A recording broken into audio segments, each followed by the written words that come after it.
I'm going to show you a few things to look out for when you're buying a new camper. Look at the stuff on the dealer lot before you take possession of it. We're going to run around my brand new camper real quick and show you a couple things that I've noticed on it. And this isn't specific to any brand. This is from your $500,000 motorhome all the way down to your $12,000 tag along. When they build these things, you kind of rush them right through, so they're never finished. Most of these things now have a power awning, so make sure the power awning works and that it operates correctly. Hit your LED lights or your lighting. Make sure the outside lights work okay.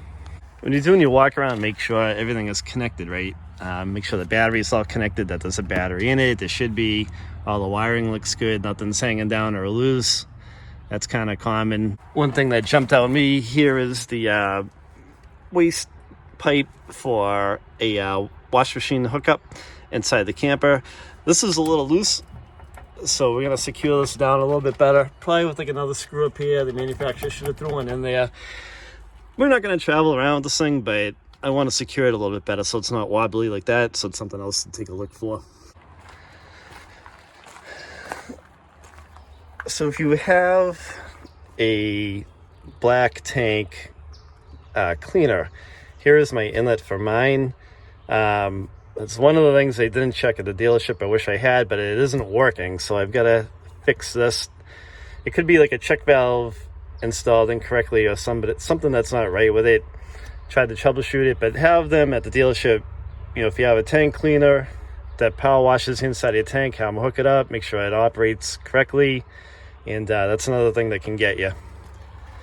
Make sure, you know, your electrical connections fasten well. Look down here and make sure all of your plumbing is secure. There's kind of like a small band right here on mine. It's holding it into place, but I'm probably going to secure it a little bit better than that. So when you're doing your walkthrough, make sure, you know, all the cabinets open and close as they should. Make sure all the hardware is screwed in right. On our range right here, initially our range was tilted down a little bit, so we had that fixed before we took ownership of it. They fixed that. Make sure your water works correctly and the heater for it. Another thing that can kind of get you is look around at the trim. On mine, I've got a screw right there. It's a little bit loose, so I'm going to have to suck that in a little bit. This is all kind of small stuff, but again, it's not specific to any brand. You know, make sure the microwave works. Make sure your refrigerator works when you're doing your walkthrough and it's nice and cold. They should have it plugged in for you when you're, you know, about to take ownership of your RV. Who doesn't like Klondike bars? You gotta have them. A lot of these RVs have fireplaces. You know, turn it on, make sure yours works. So basically, when you're inside doing your walkthrough, turn all of the water on. There's been nightmares online where plumbing isn't hooked up under the sink. Things start to leak everywhere, especially in the bathroom. What we did is we made them run the shower so that we knew nothing leaked underneath the shower. We ran all the faucets, ran the shower. Everything was good. Number one thing that kills campers is like rain, and water. So caulking like this around your windows. You can see this is pulling away a little bit. I'm going to recaulk all these. This is a brand new camper. The manufacturer, they're going to whip around these and they're not going to get, you know, the best sealant. So you can either seal it yourself, or RV places that fix RVs tend to have a crew that will reseal them for you. You can ask them how much would be to reseal it. Another big leak point are the slides. Make sure your slide outs, that the rubbers are nice and flexible, and that the other edges are caulked as well. This one looks pretty good. There's a ton of caulking on these. It was sealed good. Let's go up on the roof and I'll show you what to look for up there. So if you're on your roof, check all the seals around like your skylights and your vents.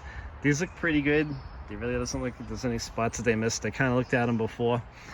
I put some vent covers on my vents, but under there was pretty well sealed. This one isn't too bad.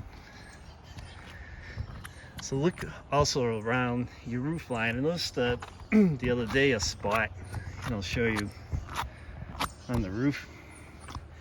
So right here, I have some seal up here. I'm going to seal this right here. There's like a little bit of an opening right there, and that's a way for water to get in and kill your camper. That's the number one thing that kills campers is water, because the lack of how well they don't seal these things. Another thing I'm gonna have to watch out for, there's a little screw head or something under here that's a little pokey. It's fine for now. Keep an eye on that. Look around the front of your seal. This one looks to be okay. I did notice too, on the back of our camper, right there, there's some sealer missing there, so I'm gonna fill that in with a little bit more seal so water can't get in there either. So I just sealed those 2 spots that I showed you on the top. So let's face it, these campers are awesome the way they're built. They're unbelievable. They're a lot different than the campers of the 70s and the 80s, and they're pretty cool inside. But just watch out for those few things. Make sure nothing jumps out at you when you're taking ownership of it or after the fact. So like I said, I'm going around mine, resealing it. It's brand new, and if you stay on that stuff, you should be good to go for a long time. Hope you guys enjoyed the video. Like it if you liked it. Leave a comment if you have a question. Don't forget to subscribe to the channel. Thanks for watching.